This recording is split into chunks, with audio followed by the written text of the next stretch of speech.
I'm sitting here with Richard Saul Wurman, the founder of TED. We've just seen a wonderful presentation by June Cohen on TED.com, and Richard's kindly agreed to this short Remo Vision interview. So over to you, Richard. I'll just make sure you're in frame here. Remo, you don't even have to ask me a question, Remo. Okay. I can just Okay. tell your family. And family of customers, yeah. Well, that's your family. Yeah, okay. I mean, when I say your family, I mean your family of customers. That a long time ago, now 25 years ago, I had the idea that there was sometimes another way of looking at things. Lots of people have had those ideas before, that there's another way of seeing something. And I saw this convergence that other people didn't seem to see between technology, entertainment, and design. The technology business, the entertainment industry, the design professions. Well, people didn't know what I was talking about. Now it's a very old idea. It's such an old idea that I think probably half the people here, of the 2,000 people that are around, don't even know what TED stands for. They think it's a person sometimes. Yes. And people sometimes say, "Is your name Ted?" Or they used to. It's in the parlance, this convergence of things. But what it meant was that there was new things possible when things collided, converged, aided and abetted each other. And one of them was commercialism, buying things, seeing things, having a conversation from the stage with the audience, having a conversation with your customers, with your family.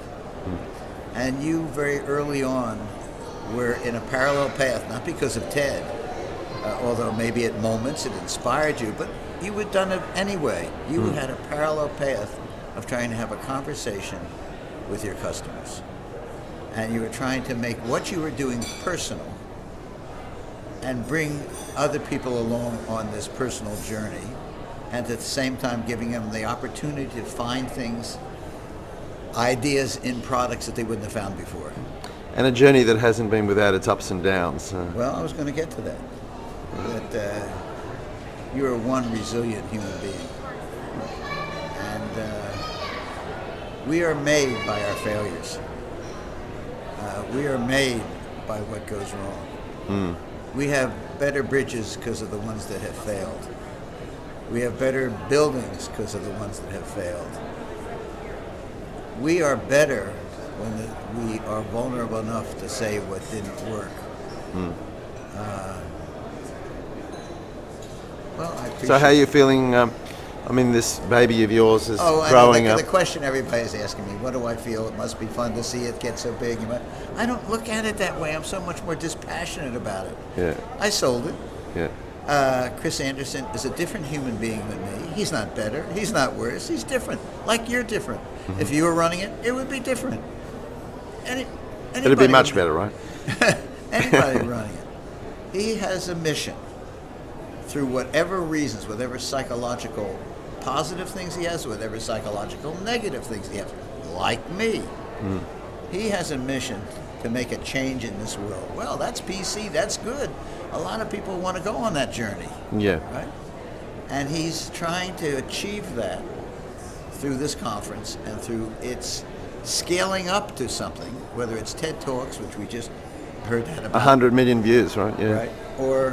Or whether it's through a bigger place or many places to have it. Now, those experiments I did when I was around, but it wasn't to change the world. Yes. My experiments to do it in Canada, to do it in Japan, to do it in New York, to do it in Charleston, to do it in Philadelphia, to do it in other places, were not to change the world. It was just to clarify the patterns of understanding for myself. And other people came along on that journey. Yeah. Well, that's a very un-PC thing, and people could say, "Oh, you're really a jerk. You should be more compassionate to people." I shouldn't be anything. I am what I am. You are what you are. You're Popeye the Sailor Man. But I don't put down and I don't cast it as a pejorative if somebody else wants to do something else. I really don't. Yeah. So there is that feeling that there is some edginess between those two missions. No, he is using good people and choosing good people to please an audience. I chose good people to please myself. Yes. I got good people. He gets good people. Yeah. And he's doing a brilliant job of it. Yeah, I would agree. So I would agree. It's just that, and it's scaling up something changes. Yeah. If I eat 400 pounds too much food, I scale up, and there's changes. Yes. Some of them might be good. I don't know what. And if a conference gets much bigger, some of them might be good. And I can say some things that are good because it does, making it bigger and more tentacles out does more achieve his mission. But some of the things that it loses are in a balance, are okay to lose because he gets enough positive things from doing that. So I'm all for that. That's about it. Mine was a personal dinner party, and his is the UN. Thanks, Richard. Okay. One's an apple, one's an orange, and they're both delicious. Exactly. Signing off, Remo Vision. I hope I can edit this into something somewhat appealing. Thanks a lot. Okay.